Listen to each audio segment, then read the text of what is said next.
Assalamualaikum warahmatullahi wabarakatuh. Perkenalkan, nama saya Tasya Apranti Putri Surahman. Saya mahasiswi dari Fakultas Ekonomi dan Bisnis, Program Studi Manajemen dari Universitas Bunda Perjuangan Karawang. Di sini saya akan mempresentasikan hasil dari kerja praktik saya dengan judul Pengarsipan Berkas Akte Kelahiran pada Kantor Dinas Perpustakaan dan Kearsipan Kabupaten Karawang.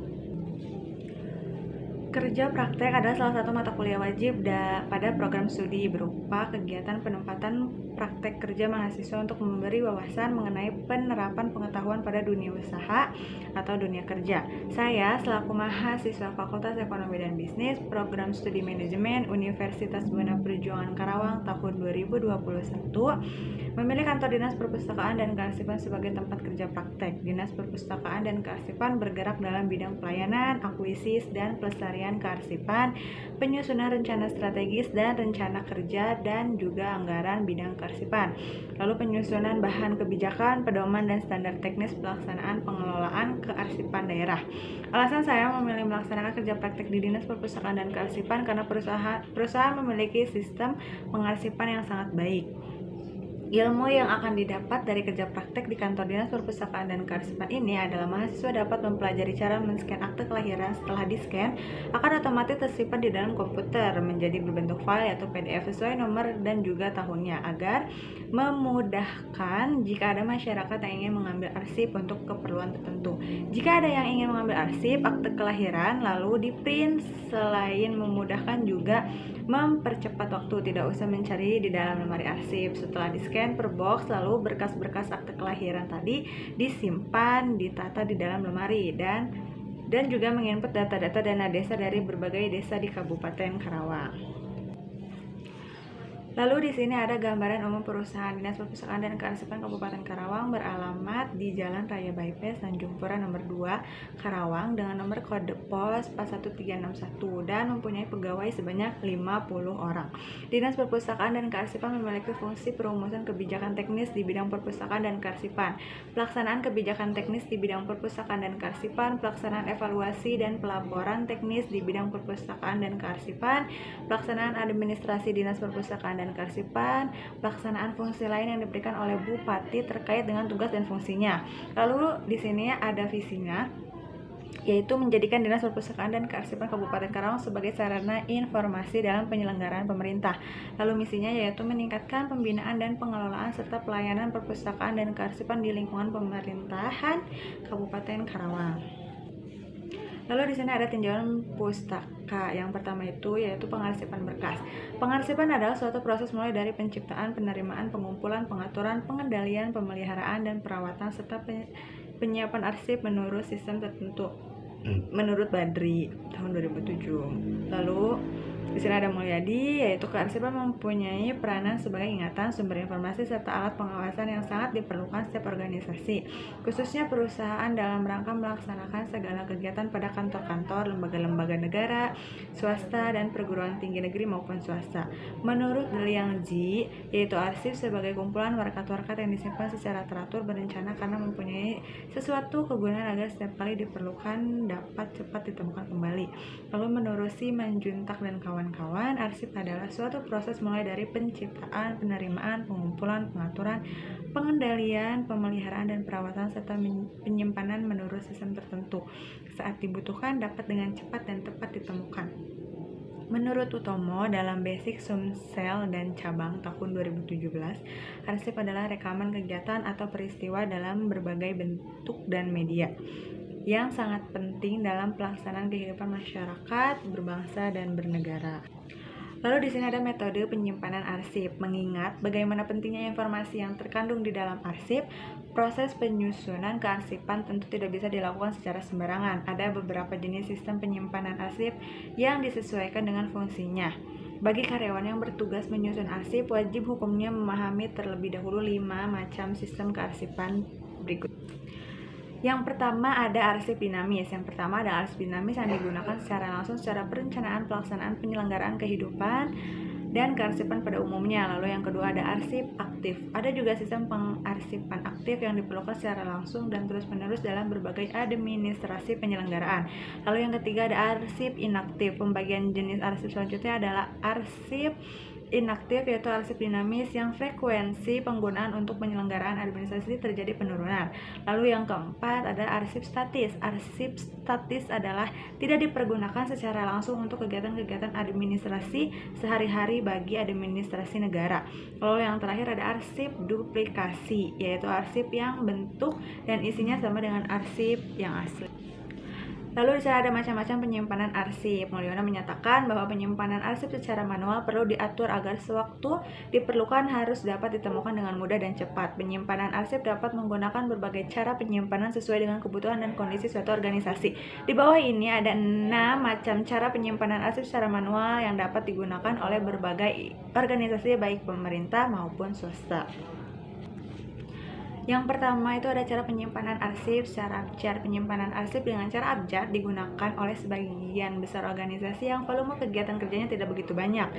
Penyimpanan arsip berdasarkan abjad berarti cara mengatur penyimpanan 16 arsipnya diurutkan menurut urutan abjad, yaitu dari huruf A sampai dengan huruf Z.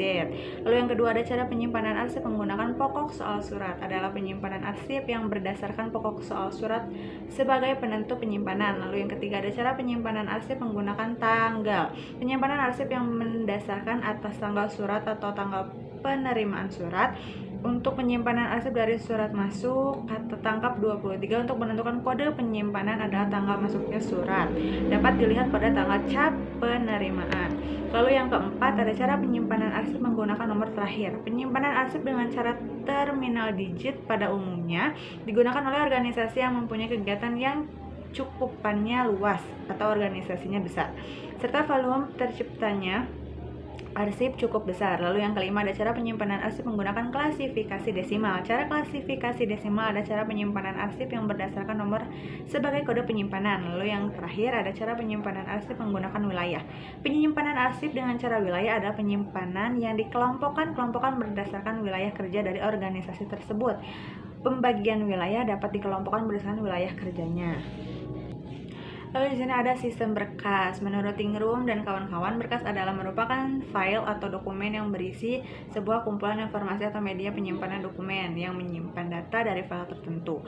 Sistem berkas adalah suatu sistem untuk mengetahui bagaimana cara menyimpan data dan file tertentu dan organisasi file yang digunakan. Sistem berkas penyediaan pendukung yang memungkinkan programmer mengakses file tanpa menyangkut perincian karakteristik penyimpanan dan peralatan pewaktu.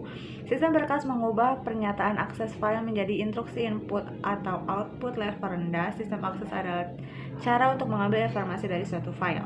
Seperti yang telah kita ketahui, komputer dapat menyimpan informasi ke beberapa media penyimpan yang berbeda, seperti magnetic disk, magnetic tapes, dan optical disk. Agar komputer dapat digunakan dengan nyaman, sistem operasi penyediaan sistem penyimpanan dengan sistematika yang seragam. Sistem operasi mengabstraksi properti fisik dari media penyimpanannya dan mendefinisikan unit penyimpanan logis, yaitu berkas. Lalu di sini ada tujuan dan metode. Tujuan dari kerja praktek yaitu yang pertama memahami cara pengarsipan di kantor dinas perpustakaan dan kearsipan Kabupaten Karawang. Yang kedua, mengetahui cara kerja bidang arsip dan apa saja rencana untuk 5 tahun ke depan. Lalu yang ketiga ada memahami dan dapat mencatat surat permohonan izin mendirikan bangunan dari tahun ke tahun. Lalu ada metode yaitu penulisan artikel menggunakan metode deskriptif dan metode library research. Metode deskriptif adalah metode yang dilakukan untuk mengetahui gambaran dan keadaan suatu hal dengan cara mendeskripsikannya sedetail mungkin berdasarkan fakta yang ada.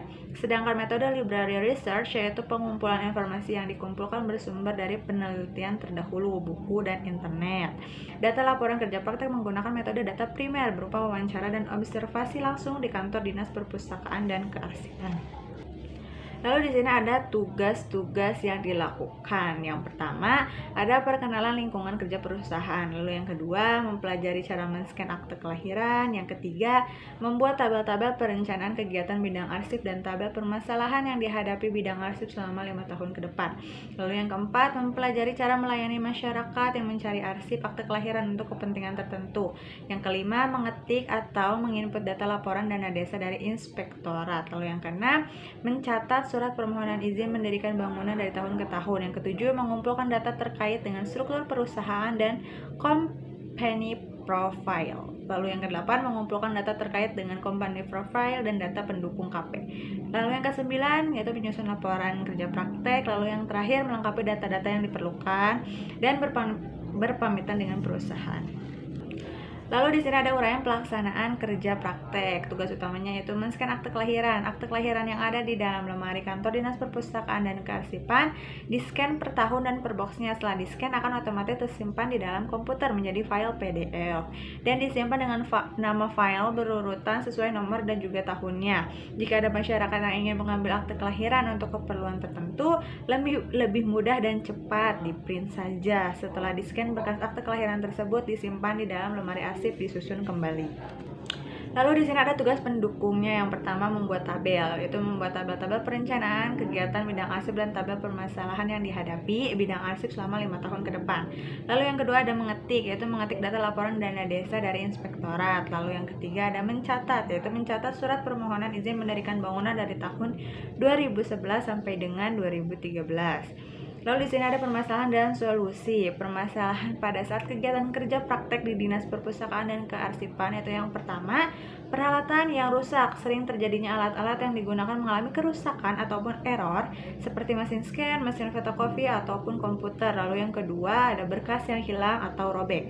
Dikarenakan terjadinya banjir yang terjadi di beberapa wilayah Kota Karawang yang mengakibatkan kantor ikut terendam, maka berkas-berkas yang belum sempat tersimpan dengan benar mengalami kebasahan yang mengakibatkan ada beberapa yang robek ataupun hilang. Lalu solusinya dari permasalahan di atas yaitu yang pertama, agar tidak terjadi kerusakan terhadap peralatan yang ada di kantor, maka harus diadakannya servis peralatan selama minimal 1 bulan sekali. Dan yang kedua, agar berkas tidak hilang dan juga robek, maka lebih baik disimpan dalam bentuk file yang di-scan, dan berkas-berkas yang berserakan ditata lebih rapi lagi untuk menghindari hal-hal yang tidak diinginkan. Penulis membantu melakukan men-scan berkas akte kelahiran agar bisa disimpan dalam bentuk file agar tidak hilang ataupun robek. Lalu di sini ada kesimpulan dan saran. Kesimpulannya, penulis telah melaksanakan kerja praktek yang dimulai pada tanggal 10 Februari sampai dengan 31 Februari tahun 2021 di Dinas Perpustakaan dan Kearsipan. Dari pelaksanaan kegiatan kerja praktek ini, ilmu yang didapatkan yaitu dapat memahami atau mengetahui bagaimana cara men-scan. Setelah di-scan akan otomatis tersimpan di dalam komputer menjadi file PDF dan disimpan dengan nama file berurutan sesuai nomor dan juga tahunnya. Jika ada masyarakat yang ingin mengambil akte kelahiran untuk keperluan tertentu, lebih mudah dan cepat di-print saja. Setelah di-scan, berkas akte kelahiran tersebut disimpan di dalam lemari arsip disusun kembali. Membuat tabel-tabel perencanaan kegiatan bidang arsip dan tabel permasalahan yang dihadapi bidang arsip selama 5 tahun ke depan. Lalu mengetik data laporan dana desa dari inspektorat dan mencatat surat permohonan izin mendirikan bangunan. Ditemukan permasalahan yaitu peralatan kantor yang sering terjadi error dan juga berkas-berkas yang hilang ataupun robek karena banjir ataupun hal lainnya. Penulis membantu melakukan men-scan berkas akte kelahiran agar bisa disimpan dalam bentuk file dan tidak hilang ataupun robek. Pengarsipan di Dinas Perpustakaan dan Kearsipan sekarang sudah menggunakan digitalisasi arsip, yaitu dengan cara berkas-berkasnya di-scan dan disimpan dalam bentuk file. Lalu di sini ada saran. Yang pertama, bagi kantor Dinas Perpustakaan dan Kearsipan, perusahaan dapat memberikan servis untuk peralatan kantor minimal 1 bulan sekali agar tidak sering terjadi error. Dan juga berkas-berkas yang masih menumpuk, belum tertata rapi dan tersimpan di dalam lemari agar dimasukkan ke dalam box dan disimpan ke dalam lemari. Lalu yang kedua, bagi Fakultas Ekonomi dan Bisnis Universitas Bina Perjuangan Karawang, untuk fakultas sebaiknya sebelum diadakannya kerja praktek untuk mengadakan kerjasama kepada perusahaan. Lalu di sini ada lampiran yaitu foto-foto selama kerja praktek. Dan yang terakhir, terima kasih. Wabillahi taufiq wal hidayah. Wassalamualaikum warahmatullahi wabarakatuh.